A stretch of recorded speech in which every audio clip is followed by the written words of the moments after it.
Hello and welcome to yet another dimension. I am Jeremy, and this is Andrew, and we just watched Dexter: New Blood, episode 4. H is for hero. That was the name of the episode? Yeah, I gotta make sure I see it because it's Yeah. in the I shot. didn't catch it this time. Oh yeah, Yeah, I was probably looking at my phone. So Probably. talking to the. Taking notes, Talking to my... Were you really taking notes, or were you talking on No. on Bumble? Or I don't know. something like that? I don't know. What? I'm taking notes. He's a player. Anyways, No, I'm not. Okay, so last episode was kind of a slower one, but this one, No, it definitely picks up this episode for sure. and we get A lot happened this one. we get some answers to our questions. So, Well, it seems like it... All right, so we're going to get into spoilers, right? I don't know how long we could talk about this show without just getting right into spoilers. We're going to spoil the whole episode, but just general thoughts of what do you like to this one? I like this more. Spoiler free, I mean. I was more intent on watching it. They were answering some of the questions I had, and I look forward to the next episode. It's not what some of it was not what I thought. I thought they were going to show a certain scene, but they went another way. So Yeah. it got me interested again. I think it made sense the way they did it too. There's a big climax, like the thing that drives this episode. There's a big event that happens at the school, and we were talking about it last time, and we really thought it was going to unfold and actually happen, but it's sort of a Curveball. tricks you a little bit. Yeah, I like that. Yeah. No, I like this episode a lot as well. I think it's one it established and answered a lot of questions we had already that we've been talking about the past couple reviews about our theories, and it confirmed, I think, a lot of things.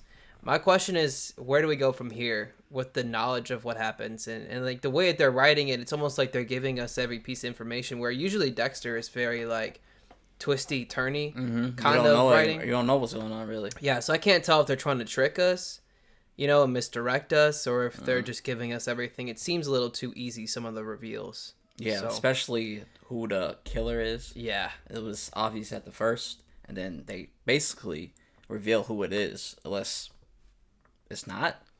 Yeah. So why is there like really a mystery there? I don't know. So that's the one thing that's kind of led me down about this season is I feel like if all this stuff is true, they're not really misdirecting us the way they used to, and it could be that it's just been so many years since Dexter was on the air. The writing style has just changed, and it is a new show technically too, right? So I shouldn't be looking back to old Dexter to inform this miniseries, but I feel like it's a continuation. Still in a way. Dexter, man. It's a continuation. Exactly. It's just 10 years on.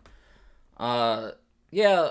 I mean, it's fine if there's like no real mystery, and it's been pretty predictable. We pretty much predicted most of it.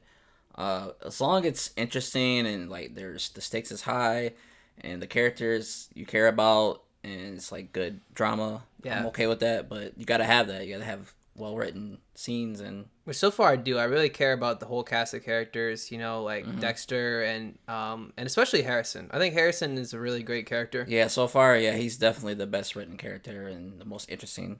Yeah. Everybody else, the side characters, They're just side characters though. Yeah. I don't really need to care about them as much because they're not as Angela, integral. she seems like she's important though. She is hot though. See, it can go so far, man. It just goes you so don't want to far. see the hot people die. Also, I guess we can spoil it now. Yeah, we're gonna get into spoilers for the rest of the episode here because we can't talk about much more without spoiling it. Yeah, so we forgot to mention before Molly Park, podcaster, influencer. Podcaster. Yeah, so Lame. podcast. What is Fucking that? lame, man. I know, man. I stick to print newspapers. Yeah. I go to the Traditional. Dollar Jenny every day, get my newspaper, Yeah. get my coffee. It's golden hot. It's still hot. And read the newspaper. But she comes in, and she's kind of investigating what's going on because she has a podcast named Mary Fucking Kill. Mary fucking kill. Yeah. Which is pretty clever. That's funny. So she's just trying to get the scoop, and she's kind of like I don't know if she actually cares or she's just doing it for the publicity, the audience. Yeah. Seems like she's just using other people's trauma and. I feel like that is what kind of the case is, and it's like sort of this weird I'm not sure, like a moral dilemma I have. It's like, do I think she's doing the right thing for the wrong reason? I feel like I do, because in a way she is like, we see further into the episode, she's actually coming up with evidence to help find missing girls that Angela has been looking for, right? And I think that's really interesting. Like, that she's not really. She seems like a selfish. At first, like influencer type that only really cares about followers and that sort of thing. And maybe she is, but it's almost at the end of the day, doesn't matter. Yeah, she's not really. Like, I mean, she's hurting people's feelings probably, but if she's getting stuff done, then can you blame her? But in a way, also her podcast we see triggers trash. So this is a big part of the episode. The big thing that was like the driving force is that Harrison's listening to Molly's podcast, and there's an episode about Trinity and his mom getting murdered. And that was a intense scene because he's just sitting there like listening, and you can see his face like she's describing what happened to his mom and everything. Yeah, and you see something turn. And then from there on, we don't see what unfolds at the school with the knife fight because they don't want us to see it because they want it to be kind of twisty.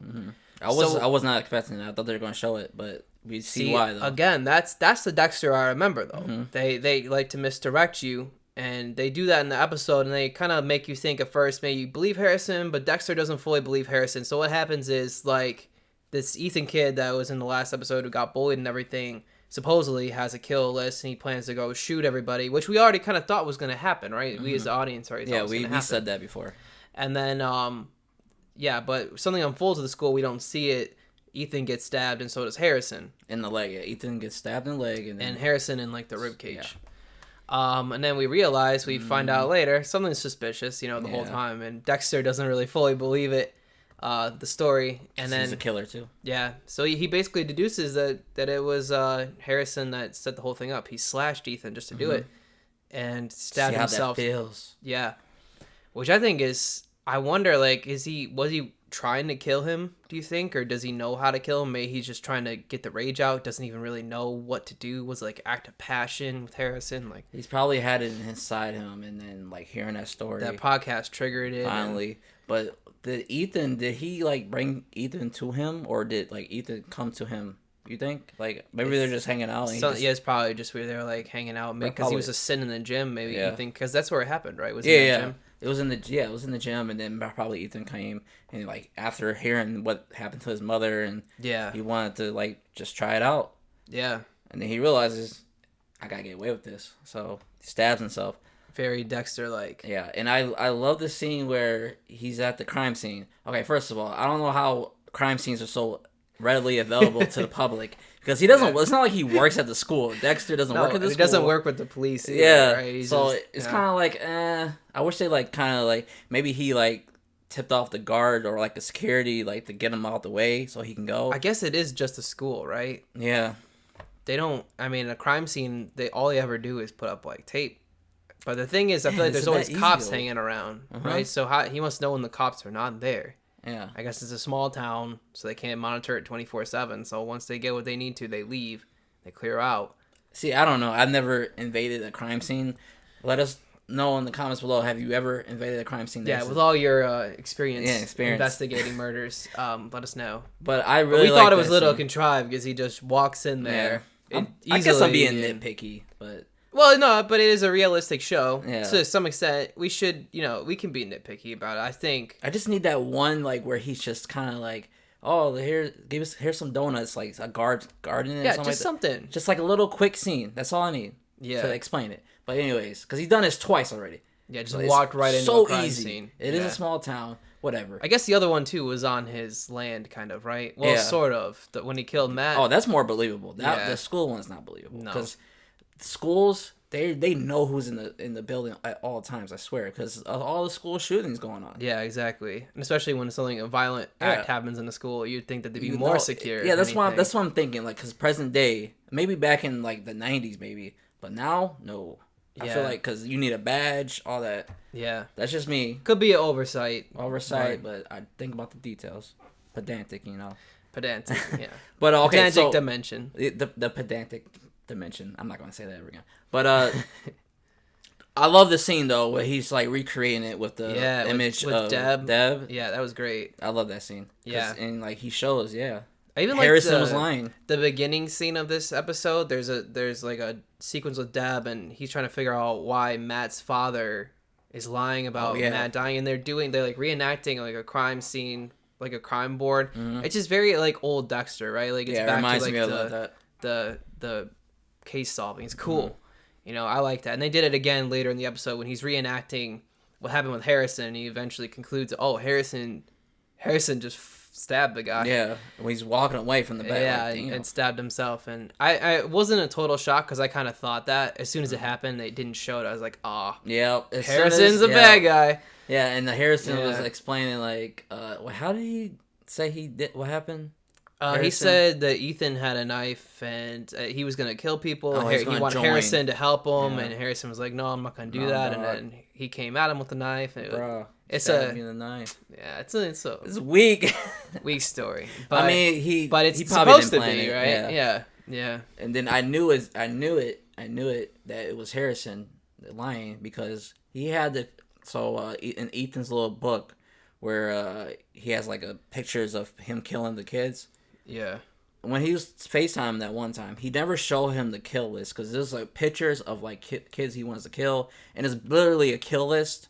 I'm like, no, that's too concrete. It's definitely he planted that. I think Harrison drew it. I think so. You think? I don't know if it even matters if he did or not because the kid could have put the kill list, and it could have just been like it's just him having a fantasy about killing people. Yeah. And I feel like I think it makes it more concrete though, because they brought all the kids together. Because if they have a list, it's like if you see that, then like, ooh, yeah, it is more obvious, damning. yeah. It is more damning. But I think Harrison just knew he has this drawing of him killing all these bullies, right? The Ethan guy. I think that's enough, and I wonder if that was like maybe the kill list was just in there, and he, it's just further evidence. But we didn't see the full conversation that he had with Ethan about it either, because they just showed like a piece of it in the last episode, right? You just show him seeing like the Punisher. Picture where he's just like killed all the bullies, right? Yeah. So, but I think whatever was in the book, if Harrison didn't add to it, it was enough. I don't know if it even matters either way. It doesn't. Like, but when I seen that, I was like, oh yeah, that's definitely it was definitely Harrison because we knew Harrison definitely set it up. No matter what, he made it look like he's like, oh yeah, we talked about it with Ethan and shit, and he's like, it's in his backpack, right out for the cops to find it. It's like he left me this backpack with all his stuff in it. Yeah. So it was definitely, we kind of knew what was going on. But now the question becomes, what does Dexter do about it?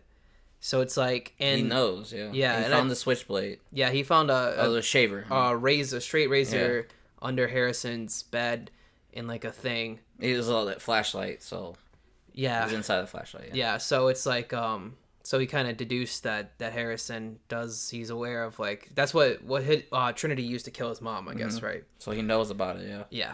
So this should be interesting to see what Dexter does about it, I guess. It's like, does Dexter, I think he's going to recruit him. I really think he's going to be like, you know what, son? Put him under his wing. I've been there too, man. Puberty is crazy, right? Anyway, here's how you dispose of a body. I think it's going to be, which we theorized in, I think, like episode 1. Yeah. I really think that's what we thought, like, Harrison coming to town would signify, is that he's got the dark passenger, and I think this episode just kind of confirmed it. So, theory confirmed, although it wasn't much of a theory because it was pretty obvious. It was obvious. We're geniuses, but just not that good. Literary geniuses. Yes. But yeah, no, but it'll just be interesting to see how it unfolds.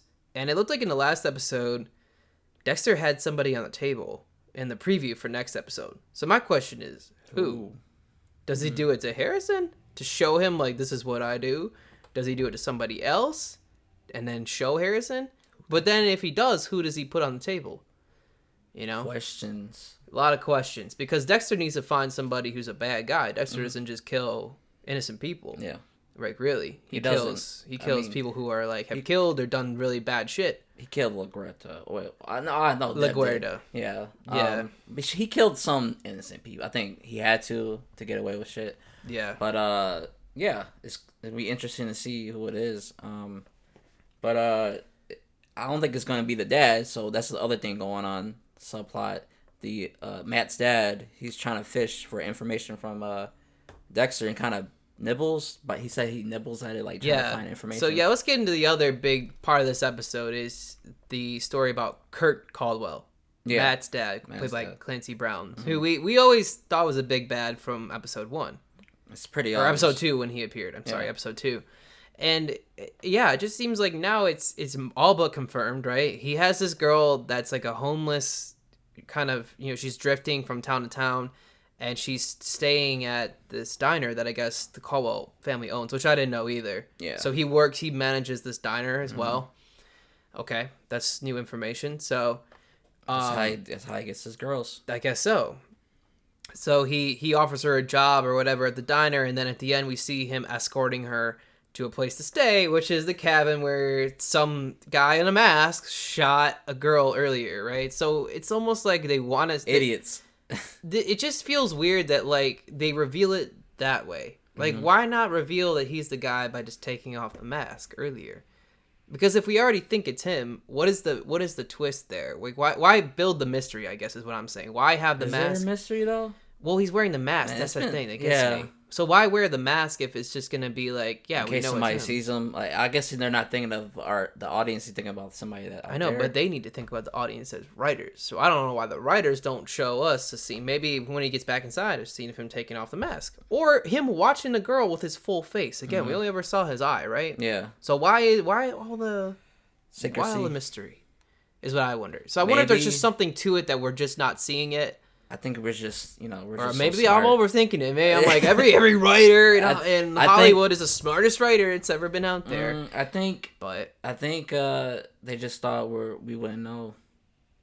I guess what it is that I expect Dexter from the history of Dexter, because their writing was really twisty and they like to misdirect you. So I kind of am expecting them to be always thinking about that and trying to trick us. And maybe they have a chance to. Maybe he's just, helping her out, I highly doubt that. We'll see, though. I know he's a bad guy. Yeah, but you know what I wonder? And I wonder if maybe it's bigger than him, too. That's what I was thinking. Because it could be that one guy from the first episode where he's kind of like, he's super rich. I think he's not a governor, but he's a politician. Yeah, something like that. Senator or something. Yeah. He was in the last episode, too, and he wanted that girl to get in his car. The one Audrey girl, right? Mm-hmm. Maybe he's being forced to do it?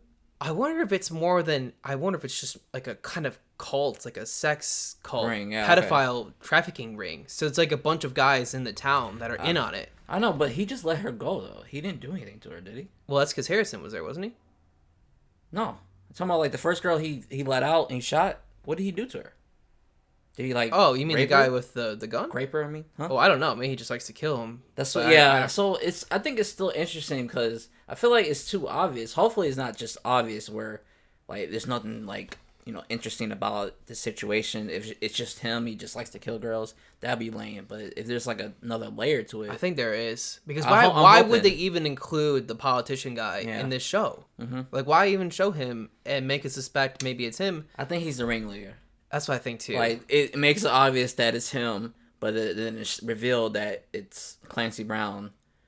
And you think it's just him, but then it's another layer. I think it's some kind of, like, trafficking ring, maybe. And, like, so maybe it's not only Clancy Brown and a politician. It's probably a bunch of people in the town that are just... Yeah, because there's a whole bunch of missing girls. Exactly. And also, it was interesting that they were talking about it, that there's, like, a whole bunch of missing girls, and they just forget about them. They didn't think they just moved on, and they just moved on from the girls. Like, they didn't care. Because I think a lot of them, she said a lot of them are native, and I think there's a lot of native women that go missing. And what happens is if they leave the reservation, like I think because of laws, like sometimes it's not always like the police can't or they don't care. Like they don't do anything about it, and that's messed up. I didn't know about that. So I think part of why they're including that in the show is to just address the real life issue of like why women just don't get found. It's like people stop looking and stuff.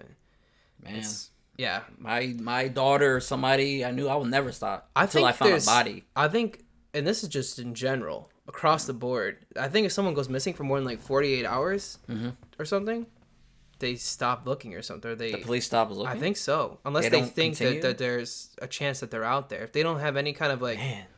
I think there's something that's like 48 hours. That's why there's a show called 48 Hours, because I think if maybe there's like this likelihood if they don't find them in the first 48 hours, they're dead. Yeah. And I don't know when the exact time they stop looking is, but they give up after like a few days. I know it's not very long. Man, that's a tough thing because a lot of people go missing. Like, what can you do? Right, and then when they do, it's like, all those resources, you'd be missing out if you were looking for this one person who went missing 5 years ago.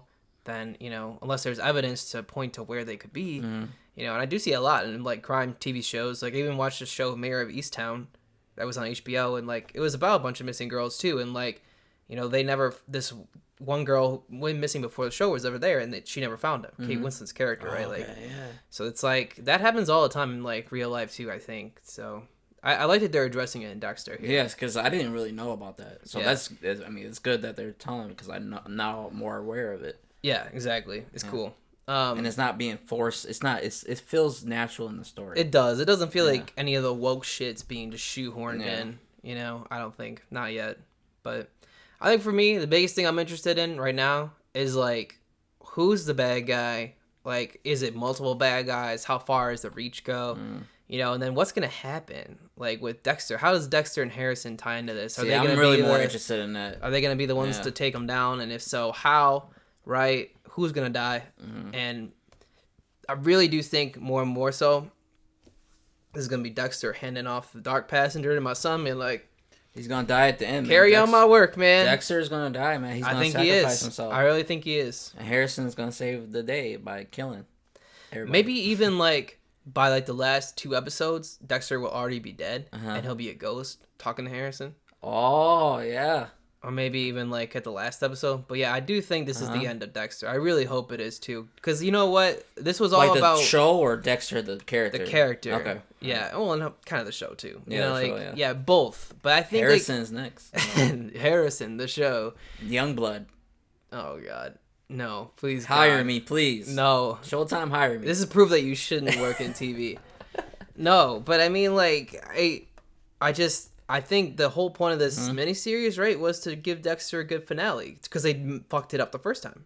Yes, they did. So just do it right, kill him off, but make it satisfying. And I think him like passing on the torch to Harrison would definitely do that. Have a definitive end. Yeah, unlike what we got. That was it's pretty bad. The more I think about the ending, it was like, I watched the recap. I was like, oh man, it went downhill so fast. I'm like, what is this bullshit? They tried to do way too much in that last season. Was like, oh, Deb's in love with him, but she wants to kill him. What? Why? Why do they need to do that? Just have her on his side. Like, don't have to be in love. Like, come on, man. It's just and weird. Nothing happens of it. Like, what was the point of it? Yeah, because he just kills her anyway. Yeah, we're getting off track, but Dexter season 8 is a bad season. Yeah, and this whole miniseries is kind of like a Control Z. Yeah, like, for that shit. Okay. So, I really don't think that they're gonna try to dissatisfy us again.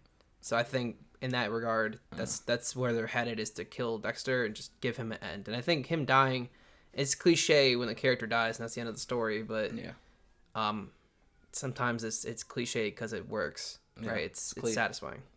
Not stereotype. It's a cliche for a reason. It's happened. It works well, I think, for this story. Yeah. So yeah. That was Dexter, New Blood, episode 4. H is for hero. H is for Harrison. Harrison is a hero. The killer hero. So, thank you for watching. Like, comment, subscribe. And we'll see you in the next dimension. Don't. I gotta kiss it, man. I'm gonna fucking quit the show.